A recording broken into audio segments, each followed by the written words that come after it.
SS Kaliyuga, owned by the St. Clair Steamship Company. She was operated by the Cleveland Cliffs of Iron Co., and her builder was Simon Lang of St. Clair, Michigan. The Kaliyuga was completed in 1887. She was a lake freighter, and she weighed over 1,941 gross registered tons.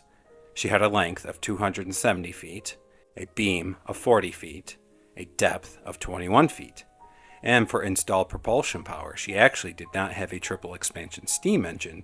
She had a coal-fire steam engine that pushed her along, and she had a crew of around 24 to 26 at the time. The Kaliyuga was named for the Kali Yuga in Hinduism, which is one translation saying the term of Age of Darkness.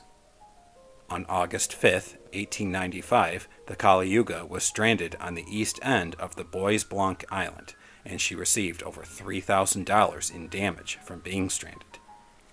On August 4, 1900, the Kaliyuga was towing the barge Fontana into the St. Clair River from Lake Huron.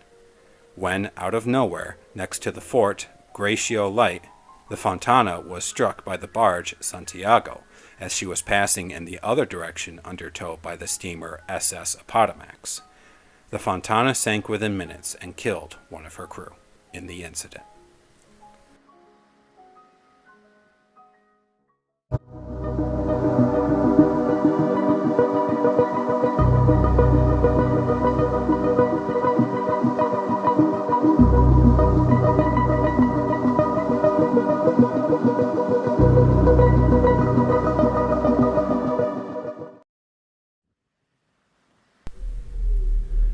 On the early afternoon of October 18, 1905, the Kaliyuga departed Marquette, Michigan, with a cargo of iron ore.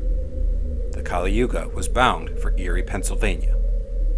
She passed through the locks at Sault Ste. Marie early on the morning of October 19th, passing from Lake Superior to Lake Huron. Suddenly, a strong gale began to blow out of the northeast later that morning. This caught the Kaliyuga open on the lake. The Kaliyuga, with no safe anchorage nearby, was forced to ride out the storm by heading east towards the Bruce Peninsula, away from the lee shore. Steaming onwards eastwards while being pushed southwards by the strong wind, the Kaliyuga made very little progress. At 4 p.m., she was sighted by the steamer Frontenac, 7 miles east of Presque Isle, Michigan. The Kaliyuga was spotted for the second and final time by Captain John Duddleston of the steamer L.C. Waldo at around sunset. Between Middle Island and Thunder Bay is where she was seen. Around 2 a.m. on the morning of October 20th, the gale swung direction from the northeast to the northwest. Wreckage in the form of the Kaliyuga's pilot house was actually found on October 26th in the Georgian Bay near Cove Island by the steamer Lily Smith. The body of oiler Charles Beaugrand was found on October 29th, 3 miles south of Kincardine, Ontario, if I'm saying that correctly. He was identified by a notebook with his name on it. In the notebook, on the second page, was a goodbye note, and I quote, "Dear Father, goodbye. I have a bank book in the Cleveland Society of Savings. Goodbye, Mother. Dear sister and brother, a kiss for all." End quote. On November 2nd, 3 more bodies were recovered. The body of what initially was thought to be a fireman was actually found in the harbor of Port England, Ontario, but it was identified later as Deckhand John Rush.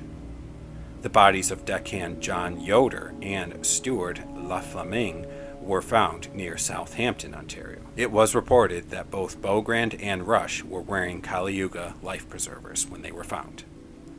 Based on the locations of the bodies and the wreckage, there are 2 theories as to where the Kaliyuga may have gone down. The first theory that is reported is that the Kaliyuga sank in the middle of Lake Huron on the evening of October 19th. Where she was either overcome by high waves or caught when the wind shifted directions. The storm blew the bodies to the southeast, while a current carried the wreckage into the Georgian Bay.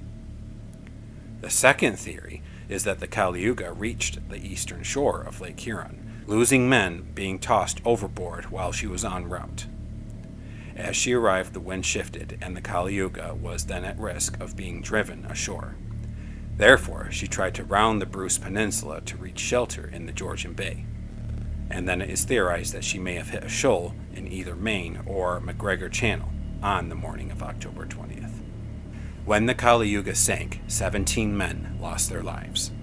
It has been noted that for a ship of her size, the Kaliyuga was actually significantly undermanned at the time. A crew of around 24 to 26 was normal for a ship of her size, with 4 to 6 firemen, 4 to 6 coal passers, and as well a third mate and a third engineer to run her smoothly.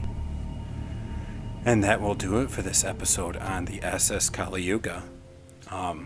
Yeah, it sounds like she got caught off guard in the middle of Lake Huron by this freak storm that brewed up out of nowhere.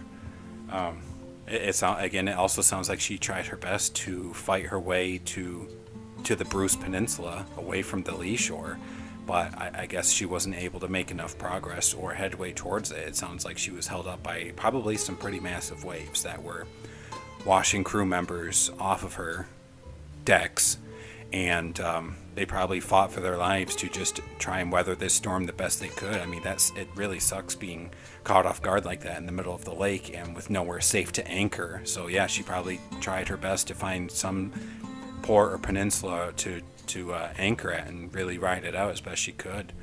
I wonder if it would have helped having her fully crewed at the time. Like it was stated that she was severely undermanned. 17, some reports say 16 to 17 crewmen were on her at the time of her sinking, but for a ship of her size, it should have been 24 to 26. I wonder if that would have made a difference to help her get somewhere faster to weather out the storm. Maybe not, I don't know. But yeah, let me know what you guys think down in the comments section below. I'm glad I got to do another Lake Huron story. And as always, I hope this video brings some honor and respect to the men who lost their lives on this ship and any of the family members or friends that may still be alive from this. I know it was quite a long time ago, but yeah. Thank you so much, everyone, for joining me on this episode of Songs of the Great Lakes. I hope you enjoyed it, and do look forward to the next one in the future. Until then, God bless you.